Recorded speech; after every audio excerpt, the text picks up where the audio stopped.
I'm Amelia. Standing in the middle of my once beloved home, the silence is deafening. The photos on the mantelpiece, once a testament to our happy family, now seem like cruel mockeries. My heart is a cold, hard stone as I look around at the life that has been shattered into a million pieces. It all started with a simple trip to the bank, a trip that would expose a web of lies and betrayal woven by the two people I trusted most in the world. My husband, Ethan, and I had what seemed like the perfect life. We lived in a beautiful house in the suburbs, had two wonderful kids who were at school, and our days were filled with the mundane yet comforting routines of family life.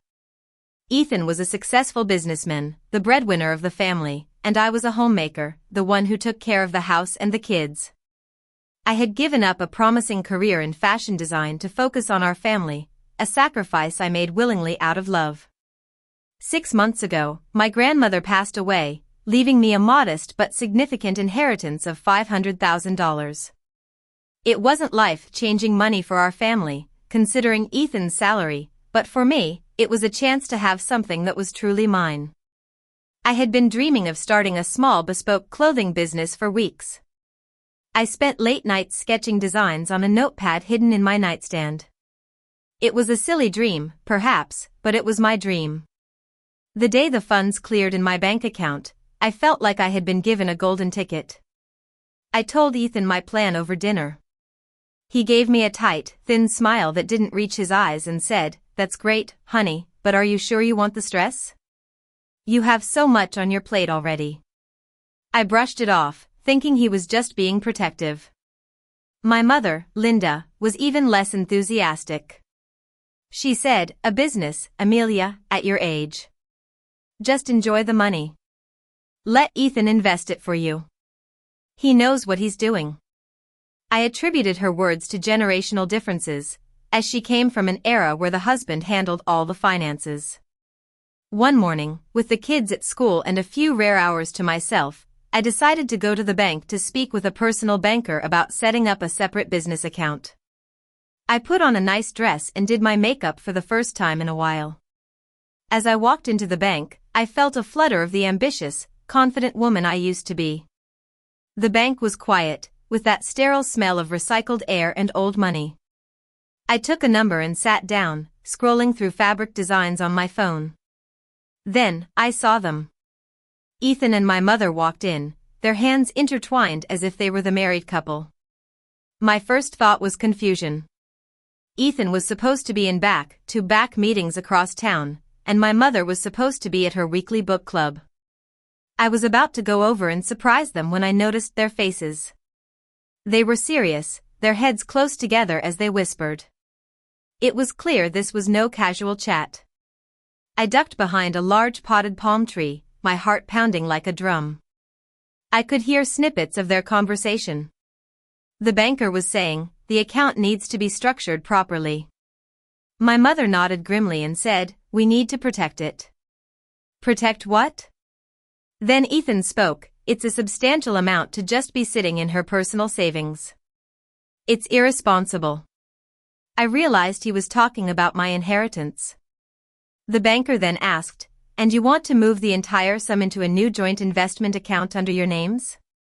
My mother glanced around nervously, and I shrank further behind the tree. She turned back to the banker with a fake look of concern and said, "My daughter is not very good with money. She's a bit of a dreamer. We just want to make sure it's safe for her future, for the children." But it was Ethan's next words that shattered my world. He let out a cold, dismissive laugh and said, "Honestly, why does she even need money anyway? I give her everything she needs." In that moment, I felt like I was nothing more than a household expense, a well-kept pet. I had to get out of there. I backed away slowly, and my handbag slipped from my fingers, hitting the floor with a thud. I froze, convinced they would hear the noise. But they were so engrossed in their conversation that they didn't even notice. I quickly picked up my things and rushed out of the bank. The drive home was a blur. I replayed the past 10 years of our marriage in my mind. Ethan's insistence on managing all our finances, which I had always seen as him taking a burden off my shoulders, now seemed like a strategic move to keep me dependent. My mother's constant comments about my spending and how lucky I was to have Ethan were no longer expressions of concern but a long-term campaign to undermine my independence. When I got home, I went straight to Ethan's home office. The door was slightly ajar. I pushed it open and saw his laptop and a stack of papers on his desk. For 10 years, I had respected his privacy, but now I knew I had to find out what was going on. I knew the password to his laptop, our wedding anniversary, and our kids' initials. I opened his email and searched for my mother's name.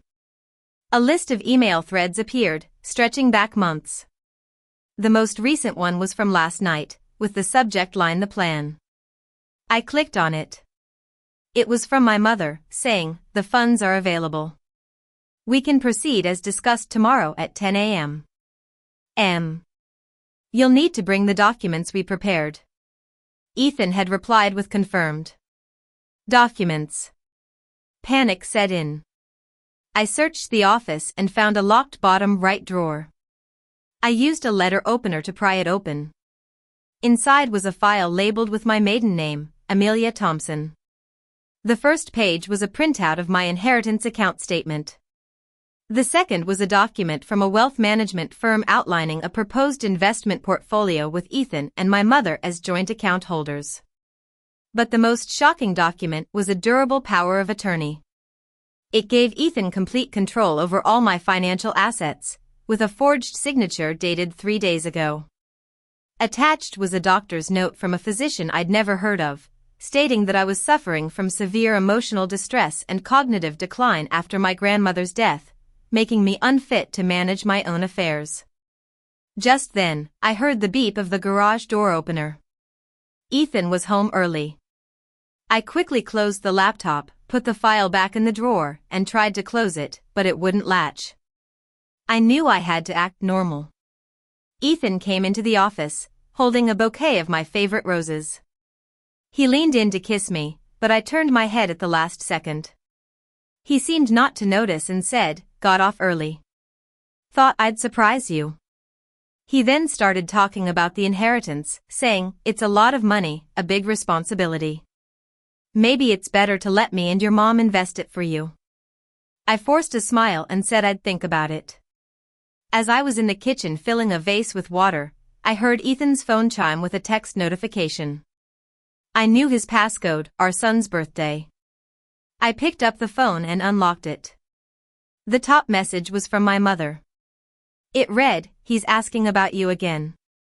I told him you'd call him after you finished with Amelia's inheritance. Please be careful, Ethan. If she finds out about you and my sister, it will ruin everything." My mother didn't have a sister.